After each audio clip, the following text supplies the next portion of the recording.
So you claim that Brexit will help Britain prosper. Why hasn't it? In economic terms, if you look at our exports, we've gone from the day we voted Brexit to now from being the world's 7th biggest exporter to the world's 4th biggest exporter. Not in trade, as I'm sure you'll concede. Well, trade, in services, trade and services. In services and gold, but not in trade. Well, trade is both. Trade is both. So not in goods. I'm so sorry, in goods. No. Well, in goods. Well, we've given up manufacturing things is part of the reason for that. Yeah, but that's because of the neoliberal economics that you support. Dickhead. Yeah, like this is a man who was a vehement supporter of Margaret Thatcher, who literally was the one who deindustrialized our country. But I want to say this. There are two massive disappointments with Brexit, and one of them is economic. 5.5 million men and women in this country running small limited companies or acting as sole traders, living under a huge, burdensome rule book, living under VAT thresholds that are too low, damaging genuine growth and prosperity in the economy. Those of us that voted Brexit, those of us that saw an 80-seat majority for Boris Johnson in 2019, the opportunity to free up those small businesses, to get rid of rules and regulations. Nigel, was that imposed by the European Union? No. Please explain to me, future YouTube viewers, if I'm just going mad here, but I'm pretty sure we could raise the VAT threshold, whether we're in or out of the European Union. Whether we're inside or outside the European Union, I don't think that makes a difference. Yeah, it really doesn't. None of it. And that is a huge regret. It's not a failure of Brexit, it's a failure to deliver what people voted for. Westing, since you asked this question... What people voted for was delivered by actual... Yeah. The one thing they actually voted for was leaving the European Union, which we've done. Nothing else was mentioned on the ballot whatsoever. And even then, if you're going to take one thing they might have voted Brexit for, which was lower immigration. I mean, it's like they got lower immigration from the EU, just more from outside, from the Commonwealth, mostly. Again, none of these things were on the ballot paper in 2016. In fact, most people probably want more protectionism in this country. People probably wanted us to become something with a more government intervention, because that is actually something that the European Union stops you doing with things like the excessive deficit protocol and with the competition law that we would bind ourselves with, like the Lisbon Treaty. That's probably, if they made economic choices, probably those were more likely rather than just this Singapore-on-Thames style thing that Nigel Farage wants. If you don't mind me asking, how did you vote in the EU referendum? I voted to leave. And you're asking this question because you're happy with what you're seeing now or unhappy? I'm unhappy. I understand Nigel's not the Prime Minister, but I mean, on the ground level, for the working man and woman, nothing's changed. Everything's expensive now. People are really struggling with the cost of living crisis. I don't think what's needed at the moment is so vast that I don't think anyone's really put anything serious forward. And I think many working class people look to you to Nigel. To Nigel to deliver on Brexit. I'm a Labour voter, but I voted for Brexit, and I thought things would possibly change, as did many people. But on the ground level, if you look at what's happening at the moment in the country, there's a lot of poverty and there's a lot of people who are, struggling at the moment. And who cares about them? No one cares about them, because I think you have one group of people who live a certain way, a very small number of people, and then you have everybody else. And I don't think they can resonate with how the average common man and woman. This shows you why Brexit happened. Again, he said we thought we'd have a change with Brexit. Like austerity was what destroyed these people's lives, created this poverty, created these in-groups and out-groups, created the inequality of this group of rich people and the massive poorer people underneath, this gigantic divide, right? And people wanted change, and Brexit was the only way to deliver it, because our political class were committed to the austerity politics that created the poverty in the first place. And Nigel is the snake oil salesman. Nigel has no plan to stop poverty. Nigel has no plan to make inequality better. In fact, he has explicit plans to make inequality worse by giving massive tax cuts to the super rich. This man is campaigning on a platform of increasing inequality, shredding the size of the state, which is a method of wealth redistribution. And he says, well, working class people look up to you. And I'm like, well, again, because he promised it was all lies. It's all total lies. Yeah, absolutely. Woman in this country lives, and it's all well and good to just talk about one issue, but there's on much wider top issue. of that, and obviously, Nigel, on top of that, Nigel Farage went to private school. Ben Habib went to private school. David Bull went to private school. Richard Tice went to private school. These people are as rich as Croesus. These people are from the upper classes, right? These people are wealthier than the vast majority of people in this country and also have material interest in the rentier class, Habib and Tice specifically. And this man is also a member of the rentier class. He was a commodities broker, moving things around to make money. He didn't produce anything. He wasn't productive. None of these people are. They're not working people. They've never experienced working people's lives. What makes you think these people are going to be able to, with rhetoric that is against the interests of working people and policies that are, what do you think that they even have knowledge of what it is you've gone through in this poor society? He lives in a completely different world. Yeah. How on earth are you finding commonality with this man? Yeah, exactly. He does his working class chappy with a pint and a ciggy on in the pub. Well, you can't smoke indoors anymore, but in the beer garden, and yet he's not that at all. He's a fucking rich boy, the rich boy city banker wanker. Exactly. These rentiers, the property rentiers, like the landlords, the commodities brokers, right? They make a bunch of money. That money doesn't come from nowhere. That money comes from people who make wealth through being productive. It is parasitic behavior off of the back of people who do actual work that they don't do. Well, that's what was really annoying about seeing the former industrial areas of the northwest, and well, not just the northwest, but sorry, northeast, I should say, of England and various other places, give him what he wanted, because this was never in their interest. Now, to be fair, the let's just stick with the status quo was also not in their interest, which is why they voted the way they did. But Nigel Farage wasn't their friend, and they were suckered in by him and his ilk. Look, but fucking Boris Johnson pretending to be a man of the people. Ridiculous nonsense. It is ridiculous. The thing as well is that if you want to know just how much these people are in the pocket of rentiers, what they want to do is reduce taxes on landlords to try and boost the landlord sector, which again is parasitic from renters and the working class, right? That is a way of extracting money from people who are productive workers to those who are not productive, which is landlords, right? People will be tricked into thinking, if they reduce the taxes on my landlord, that reduces their overheads, which means that they can make the rent cheaper. Unfortunately, the only thing that sets the price of rent, that sets the price of housing, is supply and demand. If they give a tax cut to landlords, that just gives more money to landlords. It does not make your rent cheaper. And they will do with that money what they always do with extra spare capital if they're a landlord. Use it to buy more houses to increase their wealth and take even more rental income from the productive people. I totally get that. And that's why the main policy platform, domestic policy platform that we're running on in this election that will make a huge difference to that group of people you're talking about is to lift the threshold at which people start paying tax to £20,000 a year. Why? Because it means the lower paid in society will be better off, and you've talked about increasing poverty. But crucially... No, it's not the most efficient way of doing it, but I don't mind, generally speaking, that kind of thing, in the sense that it's going to lift a lot of people out of tax that deserve to be lifted out of tax. Okay, fine. But you know, that's not going to be the only tax cut he gives that will benefit the rich as well. Exactly. Like those, and also everybody gets that tax cut. Exactly, that's what I mean. So it does benefit the rich, albeit not massively. So it's not that big a deal. But you know, he's also going to give big fucking corporation tax cuts, and he's already said he wants to fucking basically eliminate inheritance tax and blah blah blah. You know, he's just a gobshite.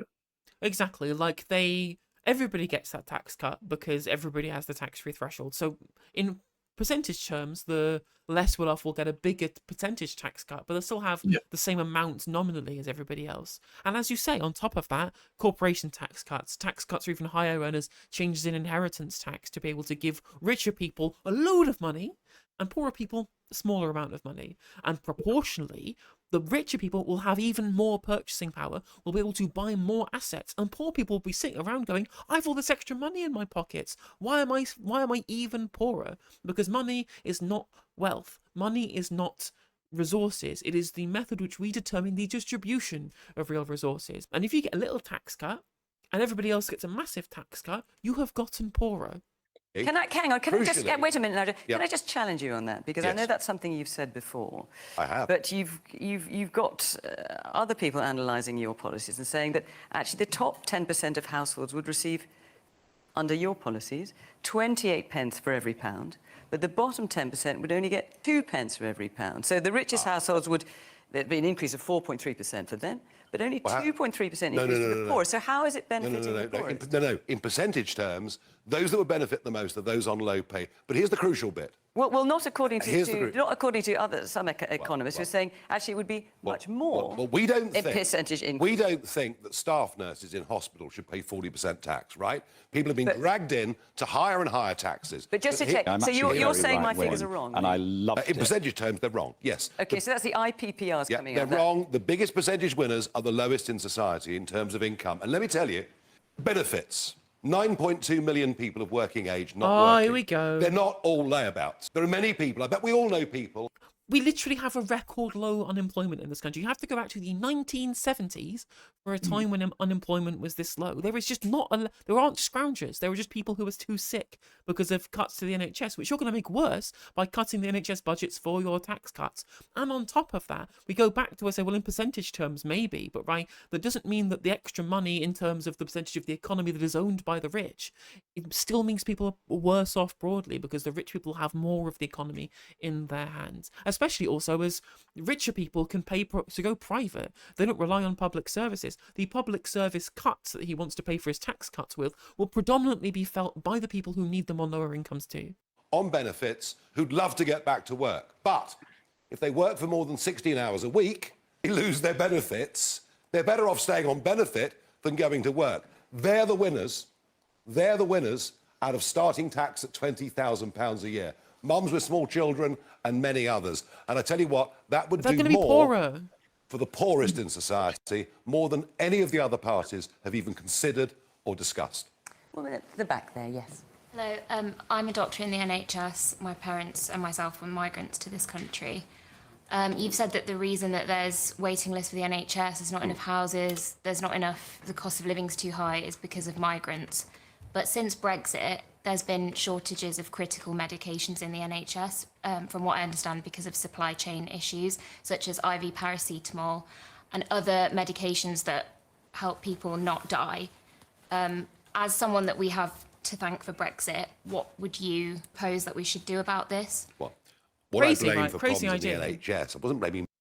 Crazy idea, guys. Maybe we should have started manufacturing pharmaceuticals with a state-owned manufacturer that could sell them directly to the NHS. Do you know how much the price of generic medication has gone up over the last 5 years?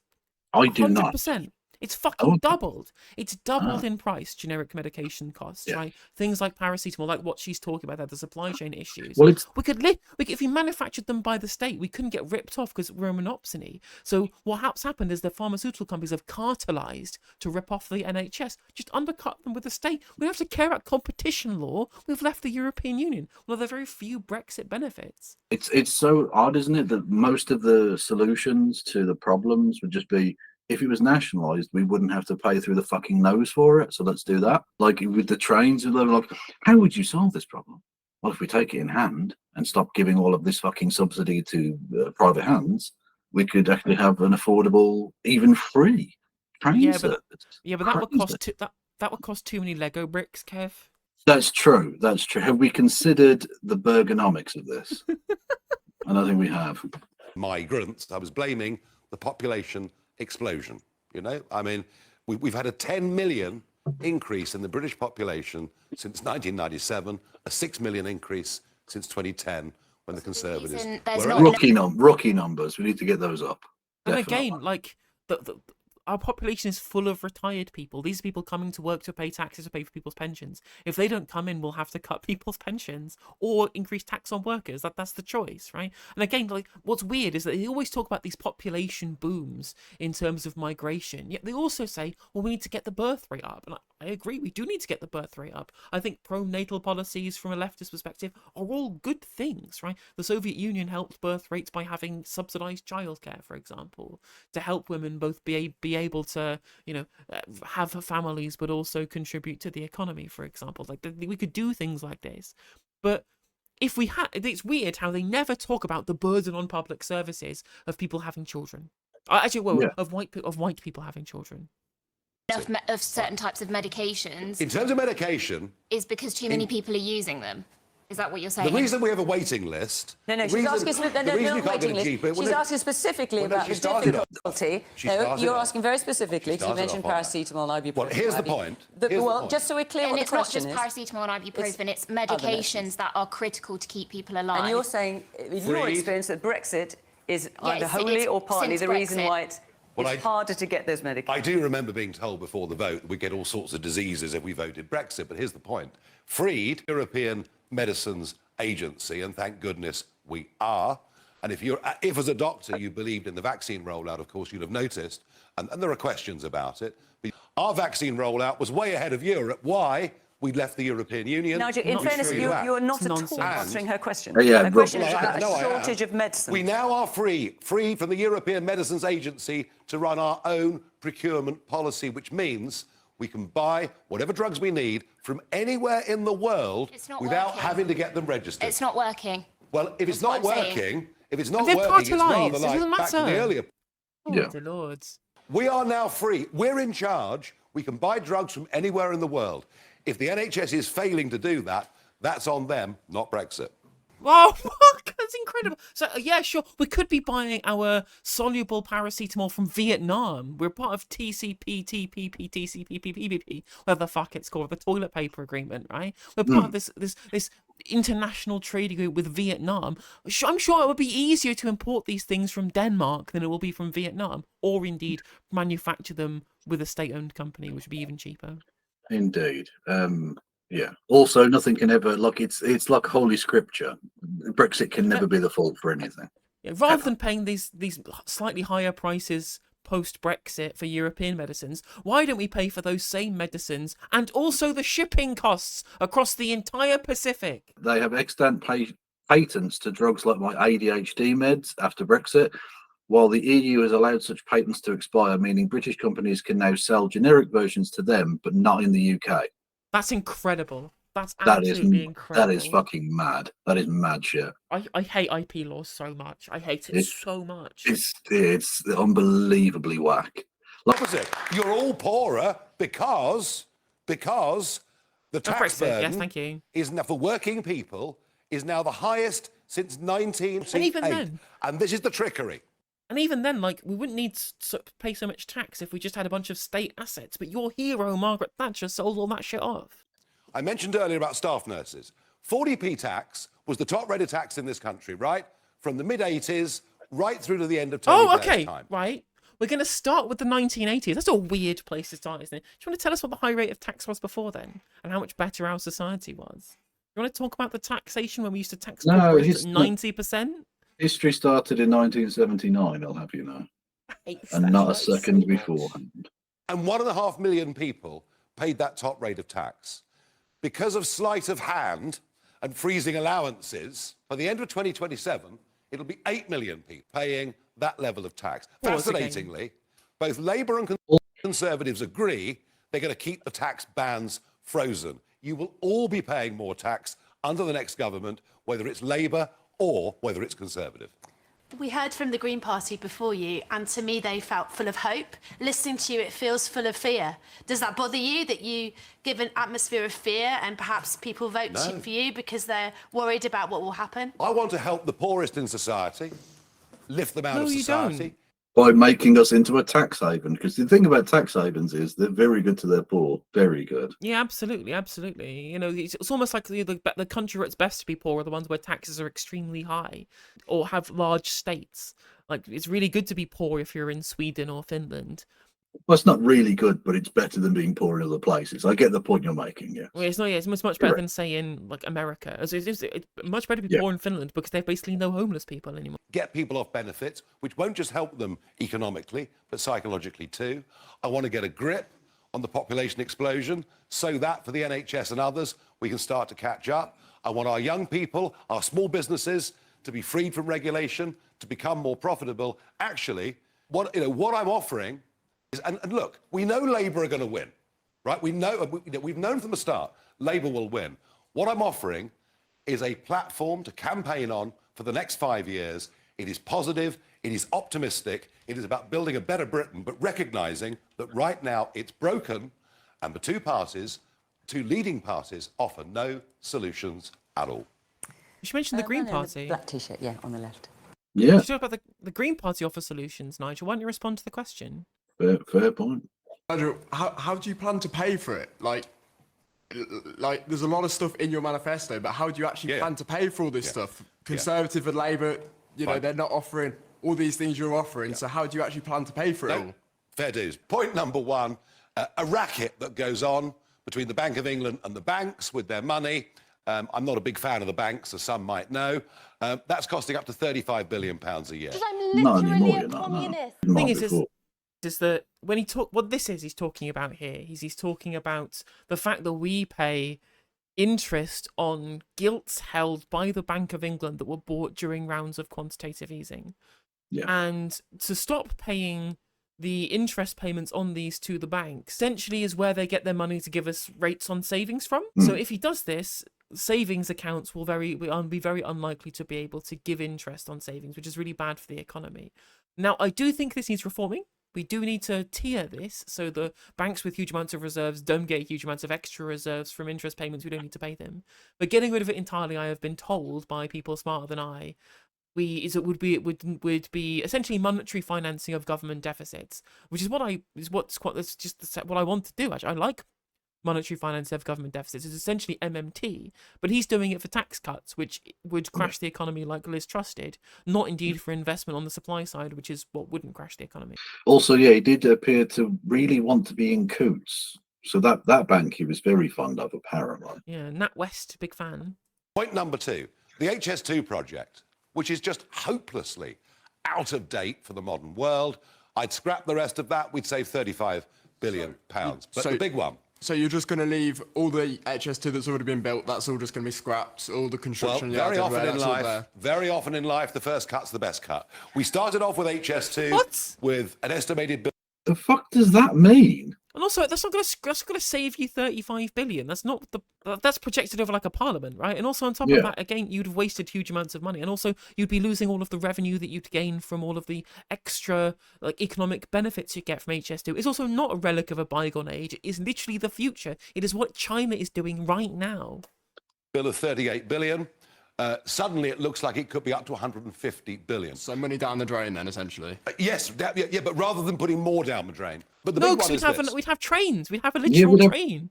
Yeah, like you're aware that that money doesn't just go away. You then have a train that works and takes people from place to place. It's rather good. We're told by Labour we can do up to 2030. We're told by the Conservatives we can do up to 2035. We can't. It's literally impossible. It is going to be the single most expensive thing we have ever done in the history of these islands.